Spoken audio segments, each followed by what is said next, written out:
E aí, pessoal, tudo bem? Bom dia, boa tarde. Desculpa aí o atraso, começando bem. Todo mundo da intensiva. Todo mundo da intensiva. R+, R-. Tem R+, R-, R1, R2. Agora nós tornamos um curso de 3 anos. 3 anos? 3 anos. Então, eles são a primeira turma de 3 anos. Então, tem R2 que já fez clínica, então é meio que R4. Tá. E R2 que é R2 mesmo. E a gente também tem o pessoal da enfermagem, que faz orientação crítica. Legal, ótimo. Pessoal, eu sou o Rodrigo Kuchetz, eu sou assistente da arritmia na Labicor, na fisiologia, na verdade, no ambulatório. Na verdade, eu fico mais na hemodinâmica. A gente vai discutir hoje sobre tempestade elétrica e TV incessante. Acho que alguém já deve ter pego algum paciente com isso na UTI aí, né? Quem já pegou aí alguém?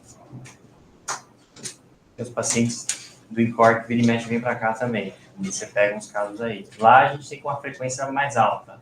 Vocês vão pegar, e é importante ter alguns conceitos sedimentados. Às vezes você está aqui no HC, tem muito contato com CDI, aí vem lá, você não sabe exatamente como é que funciona. Então a ideia aqui é dar um apanhado geral para todo mundo ficar alinhado e ficar sabendo como que funciona. Se tiver alguma dúvida no meio, pode perguntar. Acho que é uma aula bem informal, fica tranquilo. Estamos aí para todo mundo aprender, tá bom? Pessoal, a gente vai falar então, começando com conceitos básicos de dispositivos cardíacos eletrônicos implantáveis, funções básicas do CDI, que é um CDI. Nesse tema dessa aula, ele é um dispositivo importante. A gente vai fazer a definição de tempestade elétrica, epidemiologia, classificação dos diferentes tipos de tempestade elétrica, a abordagem diagnóstica e terapêutica e as particularidades das doenças de Chagas, que a gente tem bastante, vocês devem ter pego, vão pegar alguém com Chagas aí, tomando choque do aparelho, tá bom? Então, pessoal, começando do básico, né? A gente sabe que, às vezes não é tão básico, a gente é básico, mas precisa tomar. Existem vários tipos de dispositivos cardíacos eletrônicos implantados. O pessoal chama que tudo é um marca-passo, mas não é bem assim, cada um tem seu nome e sobrenome, né? Dá para dividir assim, ó. Existe o marca-passo, o ressincronizador, o desfibrilador, e um conjunto com vários outros tipos de dispositivos cardíacos eletrônicos implantáveis. Os marca-passos eles podem ser uni- ou bicamerais, eles podem ter um cabo ou 2 cabos lá no coração, assim como os ressincronizadores, que em geral têm 3 cabos, né? A gente tem um cabo no átrio direito, um no ventrículo direito e outro no ventrículo esquerdo. O conceito de ressincronização envolve isso. A gente tem o desfibrilador, unicameral ou bicameral, e a gente tem outros tipos de dispositivos que são mais recentes, em que eles sofrem algumas funções específicas. A gente tem os marca-passos que a gente chama de fisiológico, que a gente vai ver. Os marca-passos sem eletrodos, são uma espécie de uma pilhazinha bem pequena que a gente coloca no ventrículo, os marca-passos epicárticos, em que os cabos eletrodos são colocados por fora do coração, isso também são possíveis. A gente tem um tipo específico de CDI, que é o CDI subcutâneo, o CDI que a gente coloca em todo o sistema dentro do subcutâneo, tem lá dentro da veia. E a gente tem os loopers implantáveis, são monitores de eventos implantáveis, né? Então, é importante você começar, você está diante de um paciente, até assim, mais do que só tempestade elétrica, mas que tem um dispositivo, você saber qual que é o tipo dele, né? Às vezes, você conversar com o paciente, ele te fala, mas na maioria das vezes o paciente também não sabe. Então, é um problema. E aí, todo paciente tem uma carteirinha, atualmente, que tem um subtipo do dispositivo com a marca dele, né? Eventualmente, isso não está a pronta entrega, digamos assim. O paciente está desacordado, ou não sabe, ou não tem a carteirinha. Então, o Raio-X Tórax resolve todos os nossos problemas, né? Esse aqui, por exemplo, é um marca-passo unicameral. Você tem um gerador, você tem um caminho, um eletrodo só. Esse aqui é um bicameral. Você vê que tem 2 cabos. Um no átrio, ele geralmente fica em alça, do ventrículo direito. Aqui ele vem pela subclave e tal. Inclusive, o implante desses dispositivos envolve uma função do subclave, igual um acesso central. Tá? Então, realmente é essa linha. Tá? Aqui, já por outro lado, a gente tem um CDI. O CDI tem essa parte gordinha no cabo, tá vendo? Essa parte gordinha do cabo a gente chama de coil de desfibrilação. Ele que é o responsável por dar o choque que o CDI faz. O CDI é um cardiodesfibrilador implantável, ele detecta arritmias e reverte de várias formas, inclusive dos choques. Uma energia bem menor que a energia externa que a gente dá 120 a 200 joules, aqui ele dá de 10 a 40 joules na média e consegue reverter a maioria das arritmias dentro do coração, né? Esse aqui é um CDI unicameral, né? Tem uma câmera só, um cabo só, mas com 2 coils, um aqui e outro aqui, né? Esse aqui, ó, é um ressincronizador. Então ele tem um cabo, inclusive de CDI, ó, tem a parte gordinha, né? Mas tem um outro cabo aqui, tem um terceiro cabo aqui. Esse aqui é o TRC, terapia de sincronização cardíaca, mais desfibrilador. É um dispositivo mais completo, ele faz tudo. Ele sincroniza o coração, dá um choque, se precisar, faz de tudo. Dá para colocar esse cabo, inclusive, por fora do coração. Esses eletrodozinhos aqui, ou menores, eles são colocados por toracotomia por fora do coração. Então esse aqui, ó, tem 2 cabos só, é um desincronizador sem desfibrilador. Tá vendo que não tem aquela parte gordinha. Então você vê que com raio-x já dá para ver tudo, qual que é o tipo específico, né? E aqui são os outros tipos, ó. Aqui é um looper implantável, parece um pendrive, digamos, que fica aqui embaixo do tórax do paciente. A gente tem aqui um CDI subcutâneo. O CDI subcutâneo é esse dispositivo que a gente coloca na região lateral do tórax. Todo o eletrodo dele fica pela via subcutânea aqui, não tem nada dentro do tórax. Mas existe um eletrodo no subcutâneo, tá vendo aqui, ó? Que tem um código de circulação também, e o gerador aqui. Aqui tá bem ruim de ver, mas é uma capacidade eficaz, porque fica no espaço subchifoide aqui. Né? E a gente coloca os eletrodos por dentro, por fora do coração. E por fim, isso aqui é uma capaço leadless, que a gente fala. É nova tecnologia no momento. Parece uma pilha do tamanho do fim do dedo aqui. Porque ele tem função de pace, não tem um cabo, não é a gente coloca pela vez. Esse tipo de marca-passo ainda não tem função de desfibrilador, é só marca-passo. Mas só para vocês terem uma noção dos tipos diferentes de dispositivos que a gente tem. Né? Hoje em dia também, a gente tem um tipo mais moderno de aparelho, que é esse aqui. Ó. A gente coloca o eletrodo, um dos cabos, lá no feixe de risco no coração. A gente sabe que quando a gente estimula o coração pelo ventrículo direito, ele gera uma desincronia, o QRS fica super largo. Né? Quem nunca viu um eletro de um paciente com marca-passo? Uma espiritual tem um QRS super largo. Então, hoje em dia a gente sabe que esse QRS largo ele é um problema. Ele gera desincronia, gera problemas. E a gente tem hoje uma possibilidade de colocar o eletrodo no sistema de condução, dentro do feixe de risco, ó. Tá vendo esse pico aqui, ó? QRS super estreito. Bonitinho. Isso aqui é um marca-passo fisiológico, é a nova tendência nos dispositivos, a gente consegue combinar. A gente tem hoje um marca-passo no ramo esquerdo também, que supre mais ou menos a mesma função. O eletrodo perfura o septo interventricular, ele fica lá na região subendocárdica do ventrículo esquerdo, e estimula o ramo esquerdo, tem uma função parecida na nova tendência. Só para vocês saberem, isso é importante, ter uma noção de como é que tem uma estimação cardíaca artificial hoje em dia, né? E quão é importante saber identificar o tipo do dispositivo que o seu paciente tem, né? E aí, tão importante quando detectar o tipo, é detectar a marca, né? Isso é importante. A gente só consegue conversar com o aparelho se ele for da mesma marca que o programador dele, né? Então, a marca tem 4 tipos, tem 4 marcas no Brasil hoje. A Edtronic é a mais comum. A gente tem Boston, Abbott e Biotronic, cada um tem seu programador. Se vocês tiverem um paciente com arritmia ventricular, tem um aparelho, você quer ver o que está rolando, precisa saber a marca. Não dá para vir para cá sem saber a marca. Às vezes o paciente não sabe, tem 2 aplicativos do celular que conseguem identificar a marca pela foto do raio-x do gerador. Eventualmente ele pode dar uma ajuda, o paciente está desacordado e tal. São os não produzir esses aplicativos, infelizmente. Agora, falando sobre CDI especificamente, pessoal, que é o tema da aula, né? Você sabia que o CDI, e assim como o marca-passo e o sincronizador, ele também é um monitor de eventos. Esses dispositivos eles ficam gravando eternamente a atividade elétrica do coração. Eles não têm só atividade de estimular, eles têm sempre tudo e gravam tudo lá. O que aconteceu no dia às 10 da noite do dia X, uma TV vai estar registrado lá. Eventualmente isso fica por 1 ano, na média, mas pode ficar por 20 anos, dependendo de como você programa o aparelho. 20 anos é mais do que a bateria do aparelho, inclusive, que é de tudo.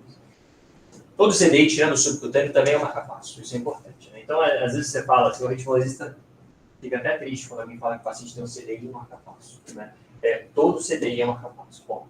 Né? Não existe um CDI, não é um marca-passo. Tirando o CDI subcutâneo, vocês não vão ver muito frequente, porque ele está fora do coração, então não consegue estimular. Mas os CDIs são marca-passos, certo? Todo marca-passo, ele também consegue estimular, consegue tirar de arritmia, consegue tirar da TV na hora. Então, eventualmente, se o paciente está em TV e ele tem um marca-passo, ele está numa TV estável, a gente consegue interrogar o aparelho, programar uma TV, uma reversão da arritmia, sem dar nenhum choque, sem sedar, fazer tudo manual tranquilo. É só chamar o pessoal da arritmia, isso foi a comercial, em geral. Outra coisa. A gente consegue programar esse aparelho do jeito que a gente quiser, tá? Tem de padrão, mas a gente faz o que a gente quiser e programa uma consulta a cada 3 a 6 meses lá no Informe. E alguns aparelhos mais modernos devem ter até monitoramento remoto, né? Ele vai de casa, tudo. Mas isso é para vocês terem uma noção de como é que funciona essa parte de dispositivos cardíacos e onde está o nosso paciente, onde ele está inserido nesse meio, né? Aqui, falando um pouco mais do CDI, o CDI é um dispositivo que entrega terapias para reverter arritmias. Então, ele detecta a arritmia e ele reverte. Tem dois tipos, basicamente, de terapias que ele faz. Né? Uma que a gente chama de ATP e outra que a gente chama de choque. Né? O choque é mais intuitivo, né? Assim, um choquezinho no meio, um choque ruim, parece um coice de cavalo. Tem paciente, inclusive, que fica tão traumatizado com choque que chega no socorro com choque fantasma. Acha que é um choque, você olha para ele não tem nada. Que realmente é traumatizante. O choque é. Mas o ATP não. O ATP, o que é o ATP? Daqui para assim, isso aqui é uma gravação também com a imagem, mas é uma gravação de um intracavitário lá do marca-passo, mostrando o paciente em TV. Ele está estimulando, ó. Ele faz uma sequência de estimulações um pouquinho mais rápidas que a arritmia e tenta revertê-la aqui no meio, né? Tem três nomes, três tipos de ATP, não precisa entrar em burst, scan e range, mas só o jeito como isso acontece, não precisa saber muito. E o choque é mais intuitivo, né? Dá um chocão aqui, ó, tá vendo a arritmia? Dá um chocão e reverte a arritmia normal. Isso é gravado na pele, a gente consegue ver. Olha, teve uma ATP que tratou com 3 ATPs sem sucesso e teve um choque bem sucedido. Isso a gente consegue ver. Por que o ATP é importante? O ATP reduz o choque. Tem uma taxa de sucesso de 70% a 80% para ATPs rápidas, a reversão com o ATP. O paciente nem sente, às vezes, o ATP. Ele teve a arritmia lá, chega na consulta, ele está em arritmia, tem 20 dias de arritmia direto, toda série com ATP, ele nem sabe que está tendo nada. Se ele tivesse choque, estava tomando choque um atrás do outro. Então, o ATP tem uma taxa muito alta de sucesso, quanto ele é maior quanto mais lenta a ATP e possivelmente reduz a mortalidade. Para falar a verdade, isso não é tão verdade. Tem TVs rápidas super bem toleradas, na realidade, a TV rápida funciona bem também. De qualquer forma, tem mais um trabalho mostrando, tem um trabalho bem interessante, que é Pain Free, o nome do trabalho, bem sugestivo, que mostrou que os ATPs reduziram mortalidade, inclusive, nesses pacientes com CDI. Então, é uma tipo de terapia que a gente usa e é importante. Né? O choque, por outro lado, é intuitivo. E aí, quando a gente programa um aparelho, só para vocês terem uma noção mínima, a gente programa zonas de frequência cardíaca em que, a partir do qual ele interpreta aquilo como um batimento de arritmia. Né? Então, tem uma zona X que, a partir dali, tudo que passar dali vai achar que é uma arritmia, vai dar um choque e vai entregar alguma terapia. Né? E tem algumas zonas intermediárias, geralmente uma frequência menor, em que ele usa algoritmos para tentar diferenciar se aquilo é uma taquicardia supraventricular ou uma taquicardia ventricular. Às vezes ele é, mas na maioria das vezes ele acerta. Essas zonas, elas usam critérios, essas três primeiras zonas, ó, tem uma zona só de monitor, que a gente só olha, não faz nada, geralmente uma frequência mais baixa. Tem uma primeira zona de TV, uma segunda zona de TV e a zona de fibrilação ventricular, que tudo isso é programado. Né? Nessas duas primeiras zonas aqui, ó, em geral ele usa os algoritmos. Quer dizer, olha, isso aqui deve ser uma TV, deve ser uma ataque supra.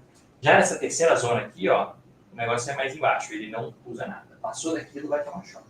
Pode ser uma FIAD alta, pode ser uma taquicardia sinusal, mas passou dessa zona aqui, ele vai tomar choque, vai tomar terapia. Ele considera que é uma frequência muito alta para ser batimento normal, então ele sempre entrega a terapia nesse cenário. Né? Então, os algoritmos eles são mais certeiros quando a gente usa uma capa com CDI, cameral, átrio, ventricular, né? E essa zona, como eu disse, chegou aqui e vai tomar choque. Então, esse é um outro ponto. Às vezes o paciente chega no pronto-socorro com, entre aspas, tempestade elétrica, e você vai entregar o aparelho, tem um monte de eventos em zona de FV. E você já fica de olho, nossa, o cara tá dando tanto FV assim, pode ser, mas pode ser, muitas vezes, você tem uma fibrilação de alta resposta, que atingiu essa zona de frequência aqui, e que o aparelho para de pensar e só dá o choque, entendeu? Então, a avaliação eletrônica de quem tem o aparelho é importante para dizer, primeiro, se é ou não é uma tempestade elétrica, está rolando. Tá? E aí, as indicações do paciente implantar um CDI, pessoal, em geral, é paciente que tem doença, alguma doença cardiovascular, ponto, né? Tem os guidelines, vão entrar no mérito, mas existem CDIs para profilaxia primária, profilaxia secundária, né? O paciente já teve morte súbita, a gente está colocando o aparelho, ou o paciente nunca teve, mas tem muito risco, a gente também coloca o aparelho, né? Geralmente, pacientes que têm doenças cardíacas estruturais ou síndromes arritmogênicas, e as doenças cardíacas estruturais têm os pacientes com miocardiopatia isquêmica, que é a grande maioria deles, e os pacientes com outros tipos de miocardiopatia isquêmica e não isquêmica. Basicamente é isso que o paciente vai se apresentar para vocês com o CDI. O que ele tem? Ele tem alguma coisa nesse sentido aqui. E aí, para a gente entrar na aula de fato, né, que é tempestade elétrica, alguém quer se arriscar e dizer qual que é a definição de tempestade elétrica? Não é um dia muito ruim de temperatura. Mas de episódio de fibrilação ventricular ou ventricular requer uma intervenção de período de 24 horas. É isso aí, você começou bem, é mais ou menos isso. Mais ou menos porque está bem próximo e as definições não são tão claras. Então, tem mais de um tipo de definição. Mas são 3 ou mais eventos de taquicardia ventricular ou fibrilação ventricular em 24 horas. Né? Precisa ou não terapia, tem gente que acha que precisa, tem gente que não precisa. O paciente tem muita arritmia ventricular, dá para dizer que no mesmo dia, dá para dizer que tem tempestade elétrica. Né? Vamos ser mais objetivo e menos preciosista. Muita arritmia ventricular no mesmo dia, dá para dizer que tem tempestade elétrica. Tem a definição de quem tem CDI e quem não tem CDI. Quem tem CDI são 3 eventos em 24 horas, tratados pelo dispositivo, pode ser um ATP ou um choque, e com intervalo de pelo menos 5 minutos entre eles. Essa é a definição. Já em quem não tem CDI, são 3 eventos em 24 horas que recorre de maneira repetida logo após ser revertido. Né? E aí, existe um outro conceito que é de TV incessante, uma TV hemodinamicamente estável que dura mais de 1 hora. Então, 1 hora em TV, ele também a gente chama de TV incessante. Vai entrar no mesmo bolo dessa conversa aqui. Tá? Então, tempestade elétrica é isso. Né? E aí, qual que é a epidemiologia da tempestade elétrica? A gente consegue ter uma noção. Você concorda que os pacientes que têm CDIs, eles são mais fáceis de serem estudados, porque eles têm um aparelho, a gente consegue entender quanto que eles tiveram as arritmias. Né? E a definição parte geralmente de pacientes que têm CDI. O MET2 é um trabalho de CDI profilaxia primária com miocárdio isquêmica, colocou 719 pacientes com miocárdio isquêmica, colocou CDI profilaxia primária, ou seja, nunca tiveram morte súbita, ele colocou o aparelho. 4% deles, numa média de 20 meses, teve tempestade elétrica. Então é uma coisa meio rara, né? A profilaxia primária. Mas esse outro trabalho, que é o AVID, de quem tem profilaxia secundária, que já teve morte súbita uma vez e colocou o aparelho, 20% em 30 meses tiveram tempestade elétrica. Então não é tão raro assim, se você já teve uma arritmia e colocou o aparelho, a chance grande de você ter. E quem tem doença de Chagas, esse valor chega a 52%. Então, por isso que Chagas é uma doença meio maligna, fica de olho. E tem o pior prognóstico de tudo isso, né? E aí, qual que é a classificação das tempestades elétricas? Elas são todas iguais? Aí não. Elas não são iguais, e além de não serem iguais, isso faz toda a diferença no tratamento. Você vai lá tratar um paciente com tempestade elétrica, é importante você saber exatamente o subtipo de tempestade elétrica que ele tem, né? A gente chama de pseudo-tempestade elétrica quando ele não tem tempestade elétrica. Ou seja, quando a arritmia que ele tem não é a arritmia ventricular, né? Esse paciente, por exemplo, tinha um flutter, 1 para 1. E ele foi tratado com uma arritmia ventricular, achando que é uma tempestade elétrica.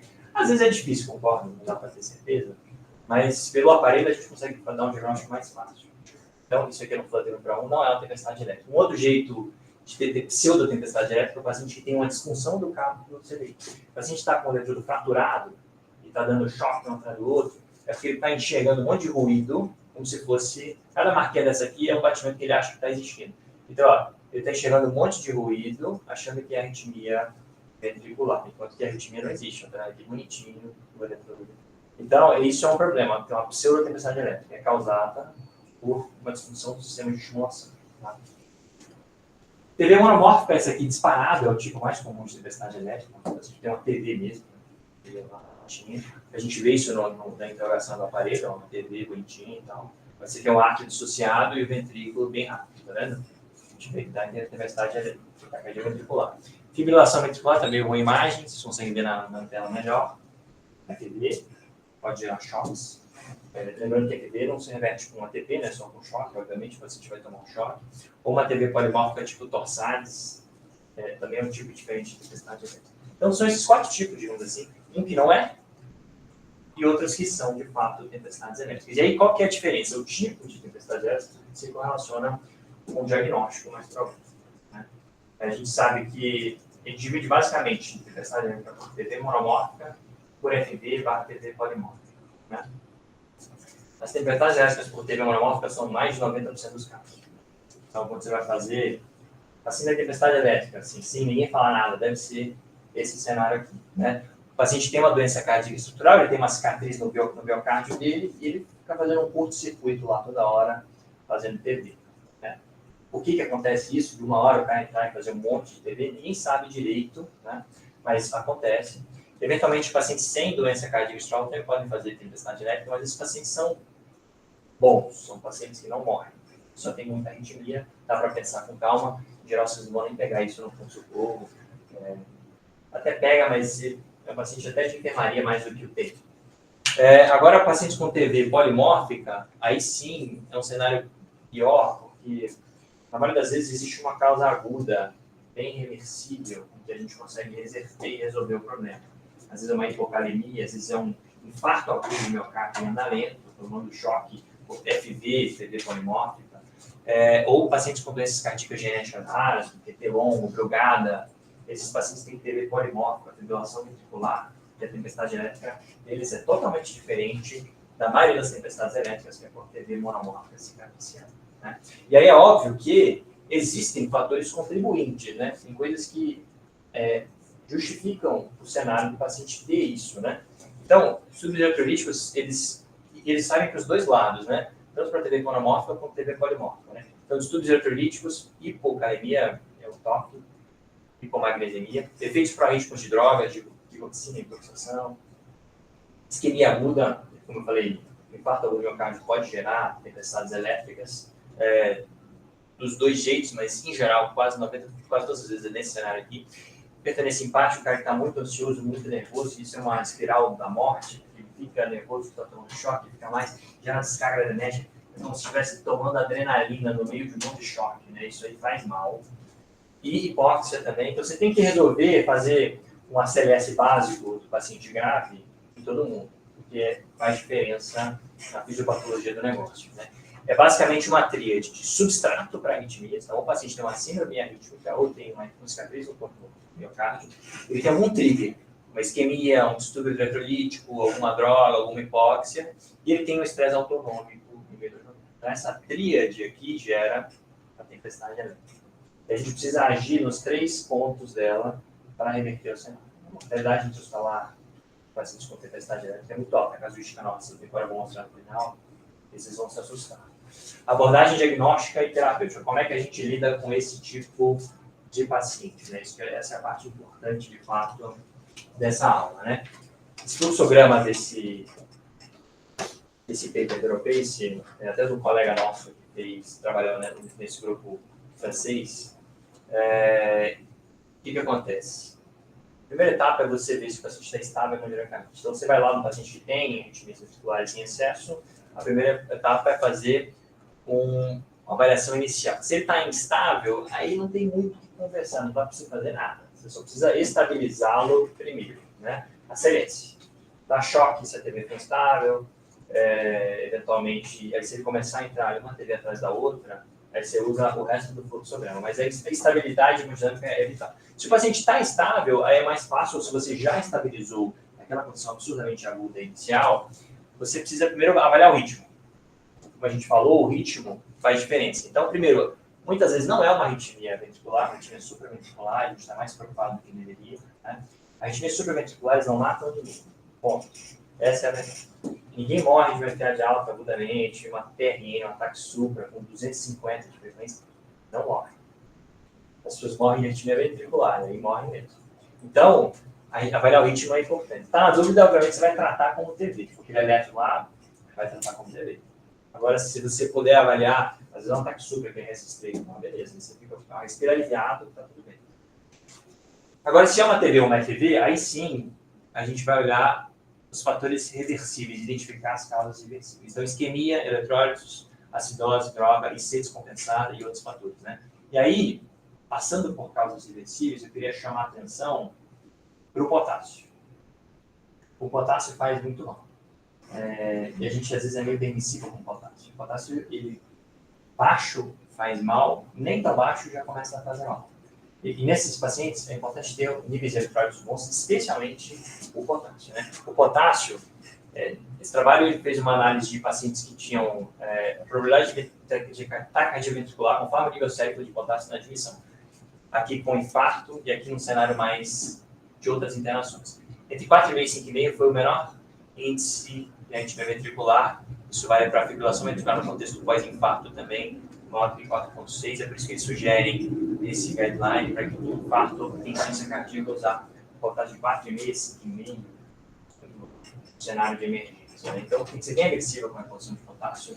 3,5 a gente já dá 2 ampolas. Não dá para ficar 3,5, não é normal. Se quiser mudar o valor de referência, na minha humilde opinião, isso aqui, acima de 4, pelo menos, tá? Faz diferença mesmo, porque o potássio, ele aumenta a chance de atividade tópica, extracístoles, as extracístoles trigam arritmias ventriculares. Então, a gente tem que suprimir ao máximo isso com potássio usado. Tá? Continuando. Então, você já viu que o paciente já estabilizou o cara, você viu o ritmo, né? O ritmo ventricular, você já corrigiu eletrólitos, se tiver estável, tiver algum remédio que esteja justificando dioxina e tal. Agora, existia um tratamento médico direcionado para o cenário de arritmia ventricular. São os antiarrítmicos, né? A gente sabe, ó, a amiodarona, beta-bloque, procainamida e lidocaína. Procainamida não tem mais no Brasil, até tinha, mas saiu fora, então a gente tem a amiodarona, beta-bloque e lidocaína disponível, né? E a gente sabe, ó, estudos ambulatoriais, que quando a gente compara os antiarrítmicos para prevenir choques de CDI, né? A combinação de amiodarona com beta-bloque é mais eficaz no follow-up de 52 semanas de pacientes que tinham CDI ambulatorialmente e tomavam essas medicações. A gente acaba extrapolando essa informação para o paciente que está em tempestade elétrica no pronto-socorro. A melhor combinação, amiodarona, mais um ataque, cuidado com o ataque às vezes estabiliza, as pessoas têm que fazer meio lentinho quando o paciente tem muita disfunção ventricular. 150 a 300 miligramas, correm 10 a 30 minutos, depois deixa 900 miligramas em 24 horas, pode aumentar para 1.200. Beta-bloque, se o cara está chocado, em geral é difícil de conseguir dar, né? Mas se você conseguir dar o beta-bloque, o melhor de todos, ó, essa aqui era a taxa de recorrência, ele que é bem melhor do que só o beta-bloque isolado. Mas se você conseguir dar algum beta-bloque, ó, esse trabalho clássico de um grupo grego, mostrou que o propranolol tem uma eficácia maior em reverter agudamente a tempestade elétrica do que o metoprolol, né? Esse trabalho aqui tinha pacientes com IC média de fração de ejeção de 25%, a maioria estava compensada da insuficiência cardíaca, classificacional 1 e 2, e ele mostrou que o tempo para a resolução da tempestade elétrica foi bem menor com o grupo propranolol em relação ao grupo metoprolol. Eles não tiveram mudanças no follow-up a longo prazo, mas a curto prazo foi bem melhor, e a gente teve isso independente do tipo de apresentação clínica. Era TV, era FD, tanto faz, o propranolol era melhor, 20 a 40 miligramas de 6 horas, o metoprolol aqui era 58 que eles usavam nessa publicação, a gente usa em geral até menos, e tudo de oral, tá? Chega de oral.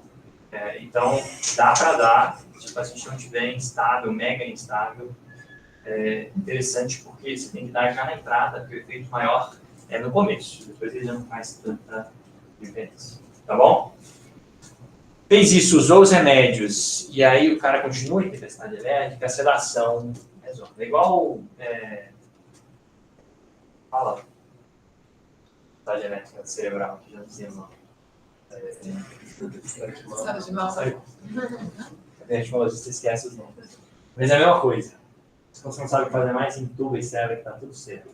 E aqui, a efetividade da sedação profunda, tratamento de tempestade elétrica em pacientes que são refratários a antiarrítmicos, já foi testada. Esse estudo retrospectivo com 116 pacientes franceses, variante amíaco isquêmica, sequenciada com midazolam, propofol mais opioides, e o endpoint era a resolução da tempestade elétrica dentro de 15 minutos após a sedação. A gente teve um sucesso maior em resolver, em comparação ao grupo que... na verdade, esse trabalho foi 100% dos pacientes foram sedados. Eles tiveram 55 pacientes, 47% que conseguiram essa resolução aguda. Quando ele comparou os dois, isso aqui basicamente era a mortalidade intrahospitalar. Os pacientes que responderam à sedação tiveram uma mortalidade muito melhor do que os não responderam, né? Viés, obviamente, mas, enfim, 47% responderam. Isso é importante, porque a sedação profunda eventualmente salva vidas na hora. E aí, qual que é a melhor? Midazolam, propofol? Não tem nada muito estabelecido, não tem nenhum trabalho harmonizado nesse sentido. Mas tem vários relatos de casos com propofol revertendo a arritmia ventricular. A gente conseguiu usar o propofol no cenário em que ele é tolerado hemodinamicamente, talvez faça sentido preferir, tá? Depois disso, aí você continua aí com o paciente ainda em tempestade elétrica. Você já viu que, de fato, já estabilizou o paciente. Você já viu que é uma arritmia ventricular de fato, né? Corrigiu fatores exacerbadores, desencadeadores. Então, reservou eletrólitos, estabilizou, você viu se ele tinha isquemia ou não. Essa decisão de isquemia ou não, eu não tenho mérito, porque ela é mais complexa do que se parece. Mas a maioria das vezes, 90% das vezes, o paciente chega com TB monomórfica, ele não está infarto. Essa é a verdade. A troponina deve ter subido por outro motivo, pela própria arritmia, parte 2. 90% das vezes não é infarto a causa dos sintomas. Se tiver fibrilação ventricular TB polimórfica, você fica mais assustado. Às vezes, na TB monomórfica, a isquemia é um trigger. Então, a isquemia aguda pode gerar extracístoles e desencadear a crise de arritmia ventricular, mas em quem já tem um substrato prévio. Então, pode ser um paciente de miocardite isquêmica, tem uma cicatriz no infarto prévio e tem uma isquemia aguda ali. A isquemia por só não é o suficiente para gerar uma TB monomórfica. Mas ela, às vezes, é um trigger para a reentrada da cicatriz antiga que ele tem, né? Então, se tem isquemia aguda nesses casos, eventualmente faz sentido, mas não vai curar ninguém, porque o problema está em outro lugar, quando a TB é monomórfica. Tá? Esse é o fato. Tirando um cenário bem exclusivo de pacientes com supra de ST, eventualmente a TB monomórfica pode ser uma apresentação. Mas mesmo nesses pacientes é muito mais comum fibrilação ventricular do que TB monomórfica. Mas se você reverte a TB no UTI e tal, e não está suprado, a chance de ter um infarto no meio já é muito baixa. Bem baixa, não precisa, em geral, você precisa se preocupar muito. Tá? Mas de qualquer jeito, se tiver isquemia, você trata, se tiver eletrólito suprimido, você trata, se dá antiarrítmicos, amiodarona, beta-block, se der, lidocaína eventualmente, é uma opção, a gente pode discutir. Sedação profunda e depois, eventualmente, o paciente continua em tempestade elétrica. Né? Quem já passou por isso, quem já pegou o paciente sabe que o negócio é meio difícil. Né? E aí existem outras opções para a gente resolver de maneira mais definitiva a tempestade elétrica, ablação por catéter, aumentar o overdrive pace, aumentar a frequência cardíaca do marcapasso, passar um transvenoso para aumentar a frequência cardíaca, modulação autonômica, dá para fazer um bloqueio de gangue estrelado no leito, programação do ATP, como eu falei, a gente pode programar mais ATP, reduzir a carga de choque, isso pode ser mais eficaz em inverter as arritmias, ou suporte hemodinâmico com ectomobia arterial, palanca óptico, eventualmente pode ser necessário, se o paciente tem sinais de disfunção de abaixo do débito cardíaco, a despeito de medidas que você faça. Né? Falando um pouco mais com cuidado, né, a ablação por catéter é a opção padrão ouro para controle de arritmias ventriculares em pacientes com cicatriz, né? Deve ser uma ablação endocárdica e epicárdica do paciente com doença de Chagas. A gente mapeou a taquicardia ventricular e viu que ela vinha de uma cicatriz na região intralateral basal do ventrículo esquerdo, ela começava no endocárdio, saía pelo epicárdio, a gente conseguiu identificar o circuito inteiro da arritmia nessa parede anterolateral do ventrículo esquerdo, em vermelho ali, a área de cicatriz em roxo é a área saudável, como vocês podem ver, ó, vermelho uma cicatriz, típica do Chagas, intralateral basal, e a gente conseguiu interromper a arritmia aqui embaixo, está em taquicardia ventricular, como vocês podem ver, a gente está cauterizando o local do circuito.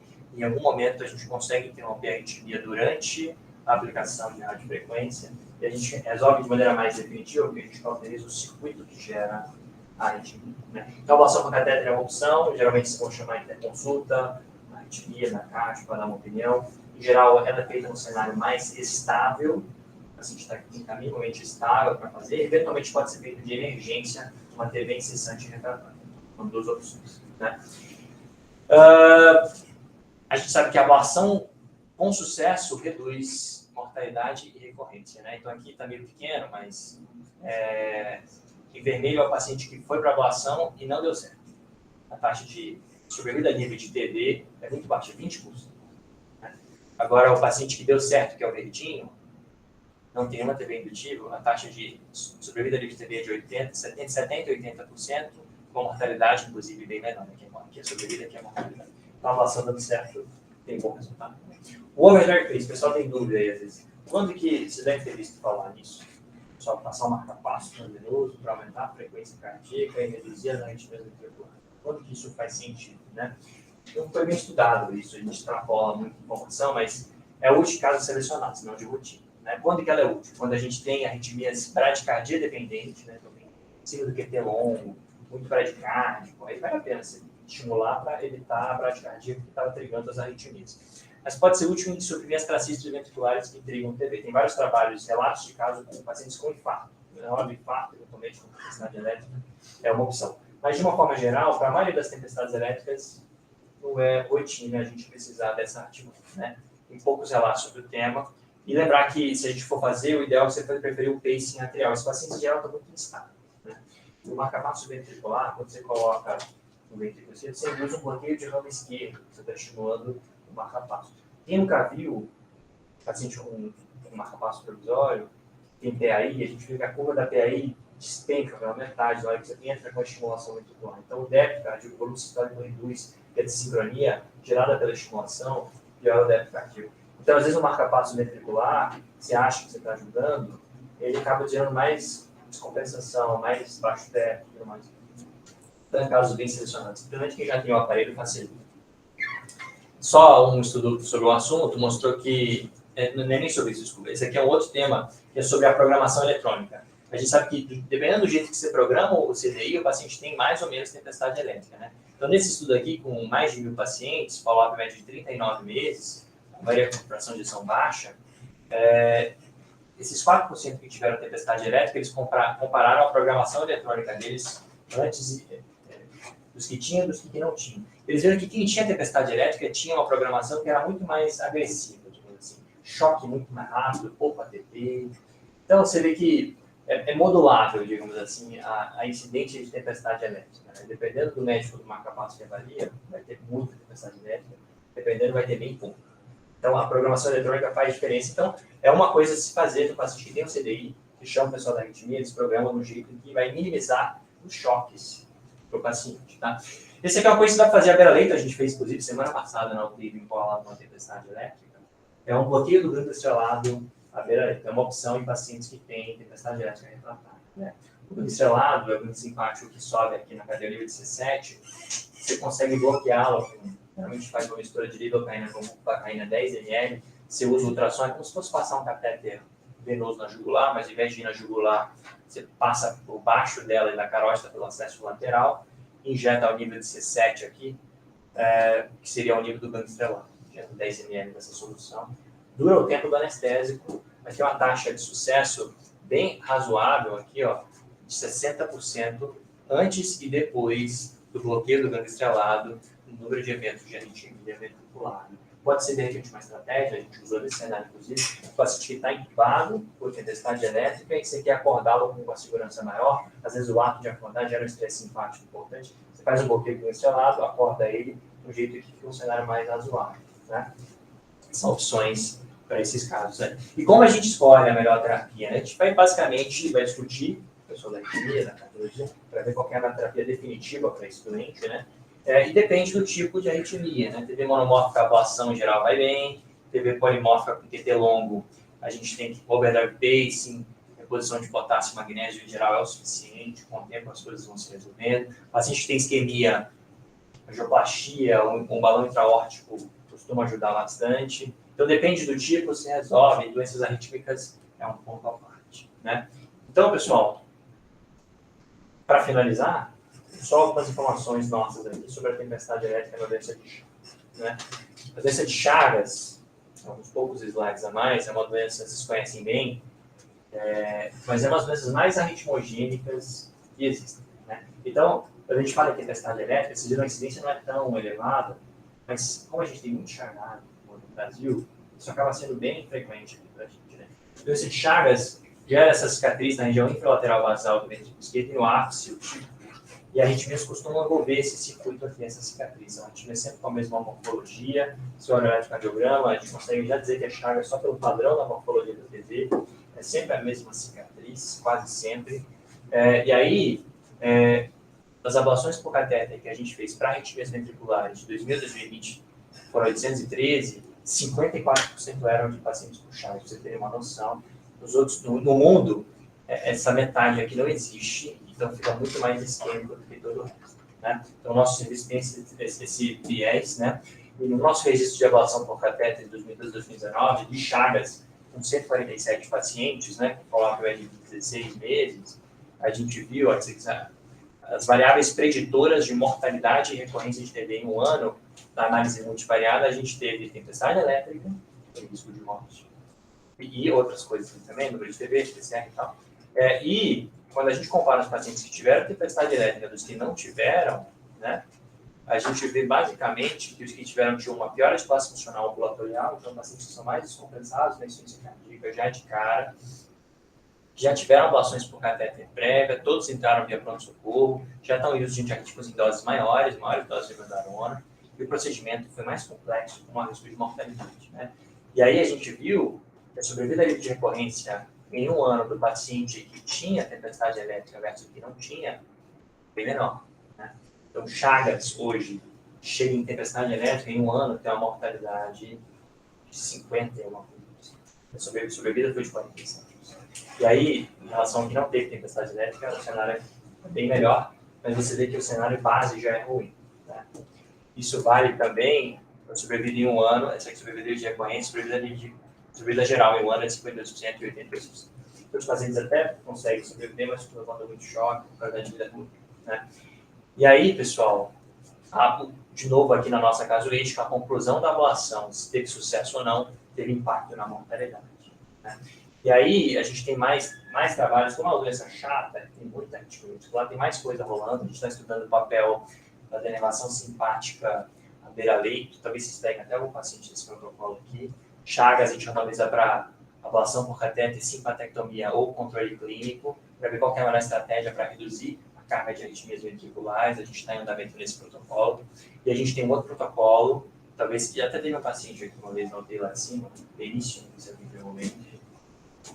Para fazer parte desse protocolo, a gente faz radioterapia guiada no miocárdio ventricular, no local da cicatriz, para resolver as arritmias ventriculares. Não foi uma publicação nossa, mas isso foi inventado lá em 2017, a gente está tentando reproduzir aqui.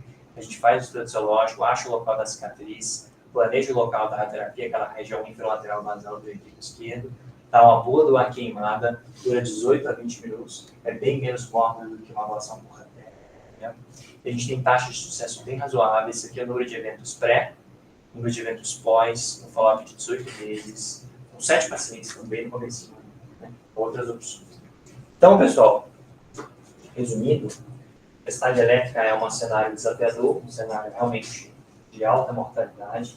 O grupo de pacientes, ninguém apresenta tempestade elétrica do nada. Em geral, tem um grupo de pacientes que tem tempestade elétrica, são pacientes que têm cardiopatia estruturais, na maioria das vezes. A maioria das vezes já tem estudador e tem insuficiência cardíaca, na grossa maioria das vezes, ou tem algum cenário agudo, tirando pacientes que têm fibrilação ventricular, TV polimórfica, que é ITT longo, em geral é algo mais agudo, mas de uma forma geral, são doentes de base, que têm uma alta mortalidade, vocês viram os resultados aqui, não são bons.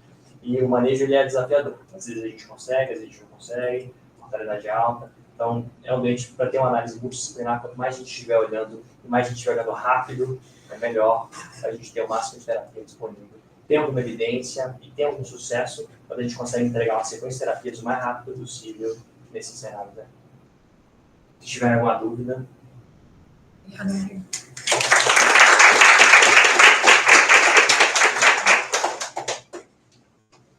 Dúvidas? Perguntas? Alguém teve alguma recentemente? Faz, né? Uma pergunta. Em relação à escolha de vasopressor, nesse caso da tempestade elétrica no paciente do estado, tinha dito que daria preferência aos vasopressores puros, ao invés de qualquer um que tenha estímulo beta. Isso realmente é feito? Olha, a gente quando está fazendo ablação por catéter, o paciente tem as transistores ventriculares, a gente usa um protocolo com dobutamina, chega até 40 micrograms por para induzir a arritmia. Você tem uma noção de quão proarrítmico pode ser um inotrópico. Isso vale para os inotrópicos. Os vasopressores aí, noradrenalina, vasopressina e tal, não tem nenhum trabalho randomizado que eu conheça que tenha comparado isso de maneira eficaz. Tem alguns resultados nossos lá, pacientes que estão em arritmia usam Nora, tem uma incidência maior de arritmia durante o procedimento em comparação com quem não usa nada. É o que a gente tem. Então, obviamente, o vasopressor por si só já é o suficiente. Se tem função alfa 1, alfa 2, beta 1, beta 2, é óbvio que tem beta 1. Tem um trabalho interessante que mostra que quem tem insuficiência cardíaca tem os receptores beta 1 e beta 2 de maneira diferente. Né?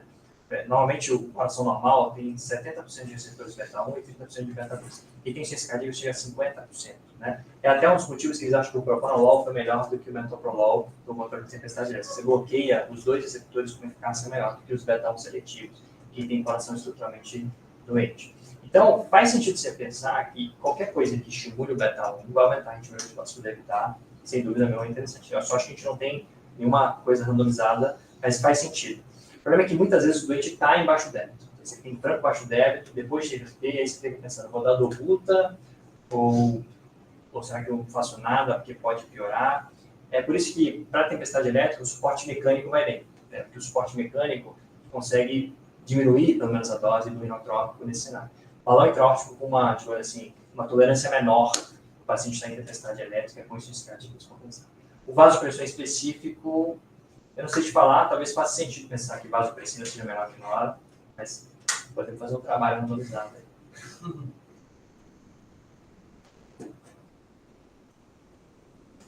Mais alguma coisa aí? No contexto de parada mesmo, né? Você está chocando, ele está voltando, né? Eu faria o mínimo, tipo, mesmo o paciente parado, para poder Entendi. Então, uma tempestade elétrica de alguém que está... Tempestade elétrica é uma parada refratária, fibrilação atrial refratária, né? Você pode chamar isso? Aí, por definição, iria ter uma definição de parada cardíaca, fibrilação ventricular refratária. Né? Até meio primo, mas assim, na minha experiência, TV monomórfica cicatricial desses pacientes reverte, mesmo com energia baixa, você sempre sabe. Então, quem não reverte é fibrilação ventricular. Fibrilação ventricular é um cenário diferente, inclusive isso vale para qualquer cardioversão, né? Você precisa desfibrilar muito o miocárdio para reverter a arritmia, né? Isso vale para a fibrilação atrial, por exemplo. A fibrilação atrial você precisa de energia alta para reversão. O flutter é uma energia bem baixa. A TV monomórfica, bonitinha, assim, muito pequena, a gente já fez um teste de VTO com 10 de alta. A TV monomórfica não é a gravidade da TV, tem que usar mais ou menos energia. É a desorganização do ritmo. Então, fibrilação atrial precisa de muita energia, fibrilação ventricular precisa de muita energia. Então, um dos problemas de não conseguir cardioverter é você não está entregando energia máxima lá, né? Então, às vezes, tem até um estudo New England recente usando duas paradas de cardioversão, você pode usar uma pá anterior e outra mais aqui, assim, injeta 400 graus, 200 de cada coisa, teve maior sucesso em reversão de FB do que uma pá só. Esse é um ponto. Outro ponto é, a fibrilação ventricular refratária, em geral, ela tem um quadro bem feio, né? Um infarto, entendeu? Sendo um infarto, você precisa resolver a causa básica, senão não vai sair nunca. Vai parado para a hemodinâmica. Se estiver disponível, é um cenário, ou trobolizar, pensar nisso, né? Vale a pena repor os eletrólitos, chegar no pique no cálcio meio rápido, assim, quando tem essa fibrilação ventricular, porque o cenário também tem que ser mais favorável à reversão, né? E tem até estudos, você perguntou do midazolam, mas tem um estudo com o Small para FB refratária, que até que foi razoável. É um estudo, assim, série de casos, na verdade, teve sucesso em reverter a fibrilação ventricular refratária de bastante tempo. Então, coisas que você pode usar para pensar no mecanismo diferente nesses casos. Né? Mas, em geral, tem um culpado, porque a FB refratária, a maioria delas tem um infarto no meio, é bem feio, o cara não tem muita saída, mas tem essas opções. A teoria do aspecto será que se utilizar, o paciente chegou na porta, você vai pegar acesso, assim, você monitoriza o choque, aí vai tentar pegar o acesso da rodeia de choque, aí você vai tentar oxigênio, vai ter que tirar porque é choque. Aí a gente tenta fazer mini-M para entubar, porque era choque atrás do outro, assim, o paciente acordava gritando, aí ele começava, aí você olhava o monitor outra vez, você choca, aí era assim. Então a gente precisa entubar até para ele acalmar, para a gente conseguir fazer as coisas, assim, porque ele começou a ficar desesperado, de tanto que a gente começou a chocar, assim. Aí seta, entuba, e aí, coincidentemente, depois disso, fez Bandarona, deu carinho, fazendo um monte de coisa, aí depois que a gente sedou, entubou, ele parou de fazer arritmia. Aí foi para o dinâmica. Naquele trabalho ele teve 47% de sucesso em inverter a tempestade elétrica em 15 minutos depois da sedação. Metade dos pacientes para resolver a tempestade elétrica só de intubar. Então é uma coisa relevante. Na parada é mais enrolado, você já fez adrenalina e tal. Por exemplo, tem uma subanálise no trabalho na revista de Paracardia Resuscitation, e o número de desfibrilação aumentou com o de adrenalina, né? Então, assim, se o cara chega em AESP, você faz a primeira adrenalina, a segunda ritmo FTB, é só uma prova de que a adrenalina também está no meio pró-ritmo, aumentando a chance de arritmia. Então, tem isso no meio. É difícil bloquear o simpático de quem recebeu uma bola de adrenalina, não é muito fácil. Então, realmente, bem isso, causa, eletrólitos, mas sedar é ótimo, sedar. Propofol, então, é melhor. Então, revertir, está sedado, vocês têm algum protocolo de como retirar a sedação? Daria para a gente fazer o habitual, tipo, só desligar e... Você pode tentativa e erro, né? Na prática acaba sendo isso. Mas a gente está até programando um protocolo de pesquisa, está sendo escrito agora, para usar o bloqueio do gânglio estrelado para tirar a sedação. Então a gente bloqueia a bela-leito, é super fácil isso, muito fácil mesmo. Você usa uma agulha longa, você usa uma agulha de tweak. Os anestesistas fazem de rotina, né? Você faz com ultrassom, como se fosse pegar um sete jugular, você pode entrar pela abordagem anterior, entre a carótida e a tireoide, ou pela abordagem lateral, mais baixo, e se ingera 10 ml depois de terapia. Em geral, quando o cara está acordado, você vê uma síndrome de Horner no mesmo lado, inclusive. Quer dizer que você chegou lá, a pele fica mais quente, fica mais quentinha, porque como você bloqueia o simpático, o vaso dilata, e a pele fica quente, é um jeito de ver que está eficaz. Horner, às vezes o cara está entubado, você só vê a temperatura um pouco mais quente, já é o suficiente para você achar que não. Você pode fazer, inclusive, bilateral. Para fazer bilateral, é legal você fazer só em quem está entubado, porque eventualmente o nervo frênico passa na perna, você pode induzir uma parede de freio bilateral, não é bom. Aí você faz de um lado só, se o cara está correndo. Mas se está entubado, não tem problema, pode fazer os dois, vai bem. Mas são opções para tentar desmamar um sedativo, sim. A gente usa a lidocaína com ropivacaína ou GUP, que a lido dura 4, 6 horas no máximo, a GUP dura até 12, eventualmente, então dura mais tempo. O caso que a gente fez lá recente, estava em tempestade elétrica, ficou 36 horas sem nenhuma arritmia, depois voltou a ter.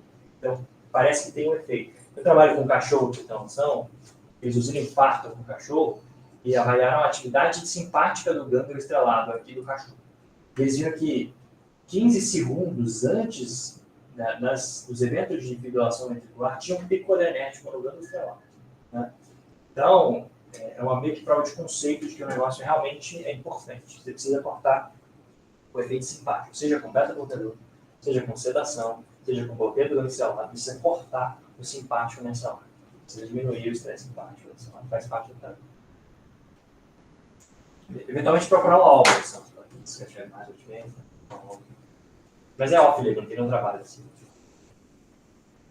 Eu tinha lido que o bloqueio do gânglio simpático que você fazer seria mais à esquerda. Tem algum motivo de ser à esquerda?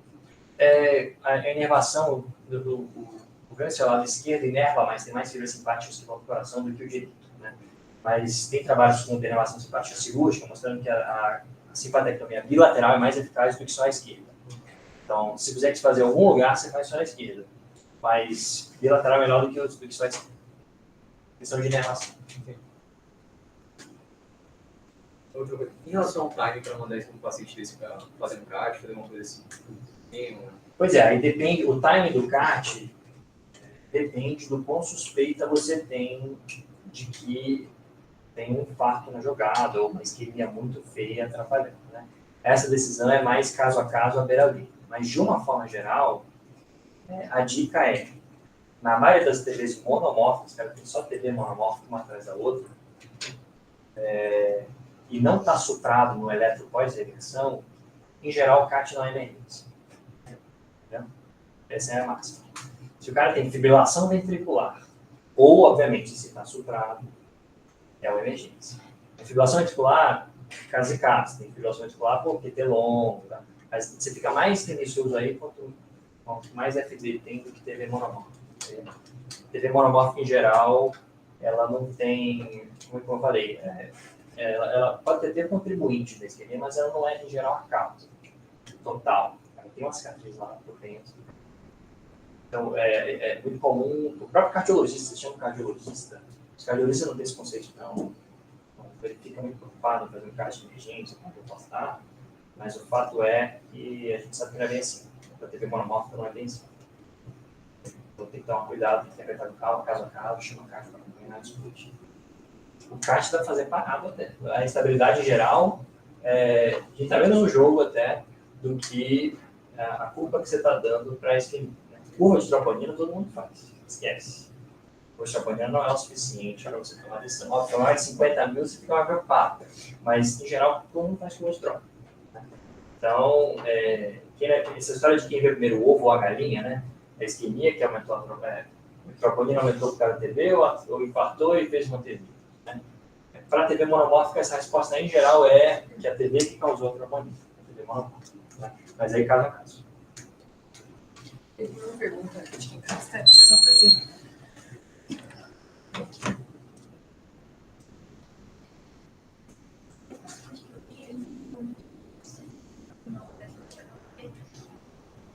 pressão vou chegar, não deve saber se vai ficar estável ou não. Até aí a gente pergunta se fazia ou não.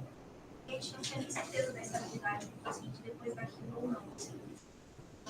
Olha, esse é uma dificuldade, inclusive foi a maior crítica da discussão daquele trabalho. A fração de ejeção baixa não é o suficiente para você não dar. Você vê, lá naquele trabalho, a média de fração de ejeção era 25%, bem baixa. Mas a maioria estava relacional 1 e 2, tranquilinho, entendeu? Então o cara tá em choque, cara, ele estava, esquece, sem chance. Mas é uma decisão difícil. O INCOR tem um viés de não dar beta-bloqueadores. Com frequência, a gente tem meu treinamento da carga, a gente não dá muito pouco beta-bloqueador na entrada. Talvez, não sei se é o melhor, mas eventualmente nesse cenário aqui, às vezes você pode ir para o outro lado, dar e compensar a instabilidade depois, dando um pouquinho de remédio, vai fazer bem. Na minha experiência, a gente usa muito pouco o propranolol. Essa é a verdade. A gente usa num cenário até diferente. A gente usa no cara que já está tendo arritmia, já está na UTI, já sei que ele está estável, e eu dou para tentar suplantar um efeito a mais do que o trabalho fez, que é dar nada, não vamos suplantar que o cara chega. E realmente é difícil essa decisão, né? Mas se for um paciente que tomou uns 2, 3 choques e não está chocadão, provavelmente ele vai ganhar, ele consegue. O fato de tomar um choque já é uma prova grande de que o coração dele aguenta. Tomou uns 3 e não deu acontecer nada, em geral ele aguenta. Esse é claro. Tomar cuidado com os lactatos também, porque sempre aumenta lactato depois de choque, o cara fica meio, ele faz um baixo débito. O débito tem um trabalho de hemodinâmica que o débito cardíaco na hora de uma TD monomorfética em inflação de injeção de 20%, 30%, chega quase zero. É quase uma parada cardíaca. Então, aumenta o lactato e tal, o cara fica ruim. Então, tem que tomar cuidado. É difícil a decisão. Não tem uma palavra mais para te falar que vai dar, sem olhar o caso a caso, mas o fato é, tente dar. Esse é o fato. Do cara que está chocado por esse sentido. Quero entrar com inotrópico, talvez entrar com Rohypnol e deixar o beta-bloqueador? Alguma coisa desse sentido? Faz o sentido lógico que você está falando. A gente não faz isso no arredador puta. Mas se fosse uma arritmologia estabilizando, talvez isso fosse diferente. Na minha opinião, faz sentido.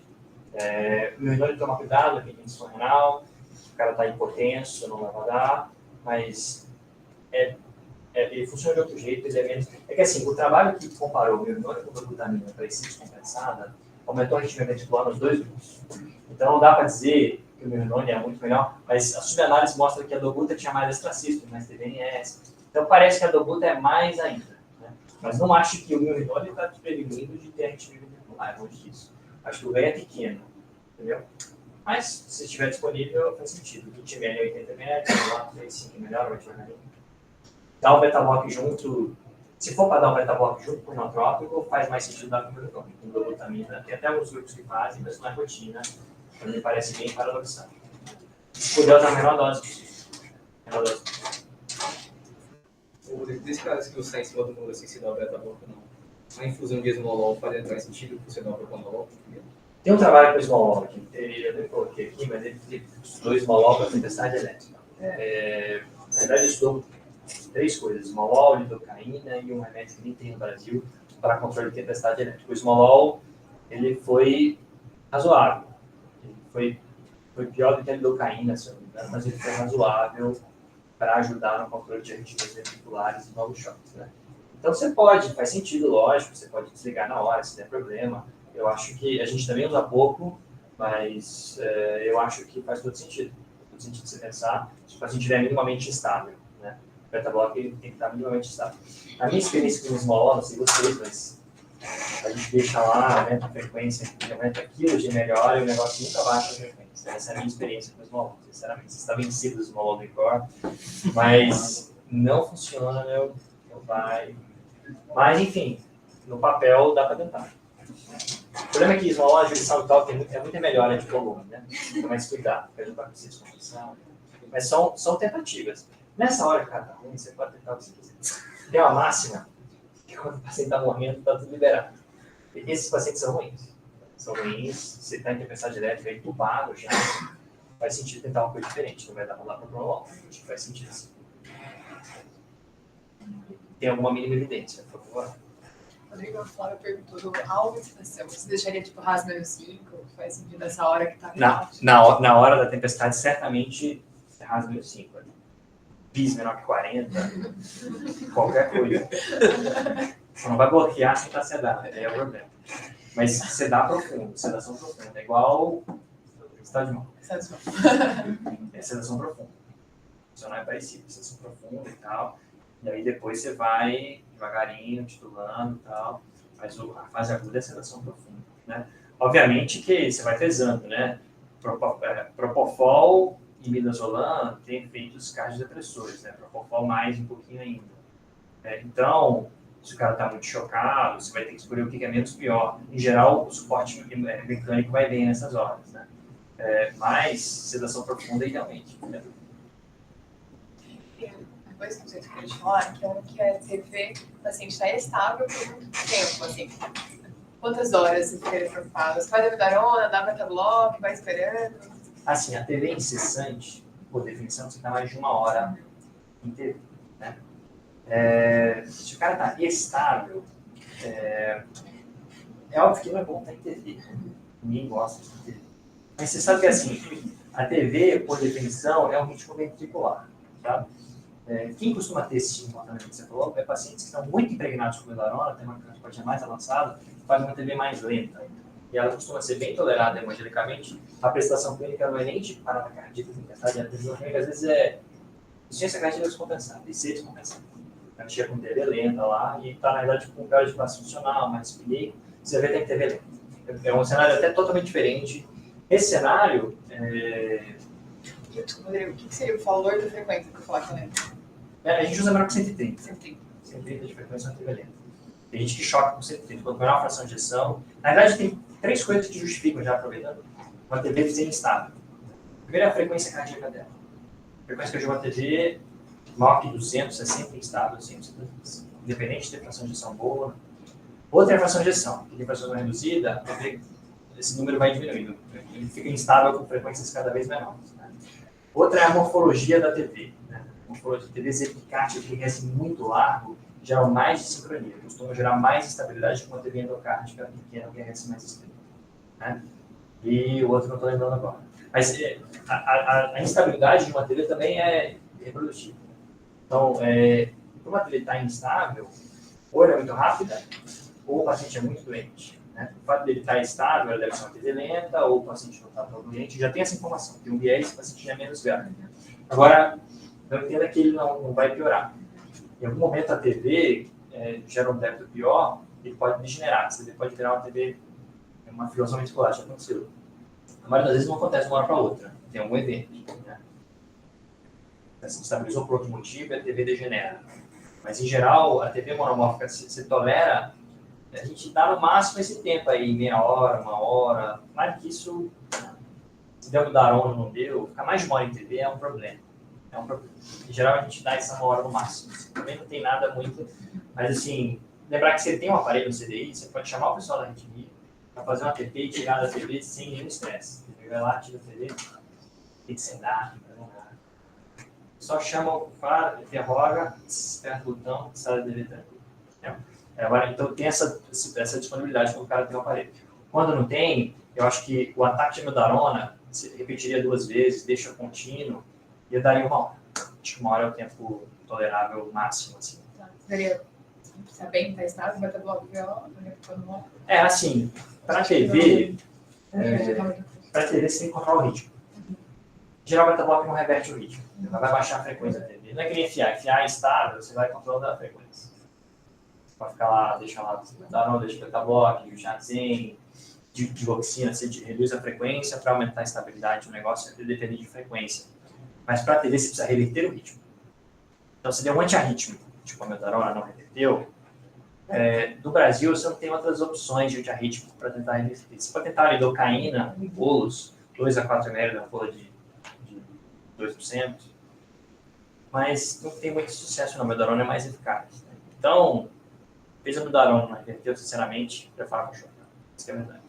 Eu acho que dar um outro antiarrítmico, a gente não tem outra opção. Então, dar um controlador de frequência para TV é o racional que não funciona. Se você reverter o ritmo depois de 1 hora, não dá. Para alguém ter o TV por 1 hora, esse é um paciente muito particular e especial. Ele não é uma pessoa que chega no pronto-socorro com uma doença simples. Ele tem algo muito ruim para chegar com uma TV de 1 hora restar. Tem algo muito ruim acontecer. Geralmente é um chagado. Geralmente é um cara que tem disfunção grave, com IC, já usa metanol. Geralmente é esse cenário, entendeu? Então, ficar muito tempo faz mal para ele. Um cara jovem, rígido, que tem uma TV incessante, é um paciente que tem TVs idiopáticas. TVs do bem, assim. E ele vai morrer. Aí, talvez você possa até tolerar mais tempo, chamar a arritmia, fazer a ablação na hora. É uma TV do bem, uma TV que não vai estabilizar ele nunca. Entendeu? Mas a maioria das vezes vai ser um cenário de um paciente muito doente e que mais de 1 hora aumenta a chance de infecção. Mais alguma coisa aí? A gente tem lá, se tiver algum caso louco, querem discutir, tem que ter consulta da cardio sempre. Às vezes eles chamam a gente lá, às vezes não. Tem uma interconsulta da arritmia, também dá para chamar direto. Se tiver um caso bem específico, como CDI, eles mandam mensagem, pode mandar mensagem para mim, deixa no telefone, não, se tem no telefone, tem no qualquer caso estranho de TV, a gente está atrás de chagaços tomando choque, porque a gente tem mais de um protocolo de pesquisa urbana, tá? A gente eventualmente eles vêm pra cá, se tiver alguma loucura, manda pra gente. Se quiser discutir algum caso. Aí tem alguns cenários bem particulares, assim, pacientes que têm síndrome genéticos, Brugada, QT longo, eles fazem tempestade elétrica, o tratamento é totalmente diferente desse que a gente falou. Tempestade elétrica por QT longo, assim, TV polimórfica, dorsais, a gente bloqueia esse simpático muito bem. Para Brugada, a gente usa isoproterenol, que é uma medicação que aumenta a frequência cardíaca. Eventualmente a gente usa quinidina, que é uma antiarrítmica bem específica. Então muda totalmente o cenário para pacientes que têm essas doenças bem específicas, aí a gente tem que ir para um caminho de discutir com a interconsulta arritmia. Mas a maioria dos 99% dos casos vai ser esses cenários aqui, TV monomórfica, vocês que mandam. Tá bom? Dúvidas? Mais alguma coisa? Se quiserem, a gente tem uma página no Instagram aqui, que fez só de arritmias. Tem lá no contato também, quem quiser. Qualquer coisa a gente está lá. Tá bom, pessoal?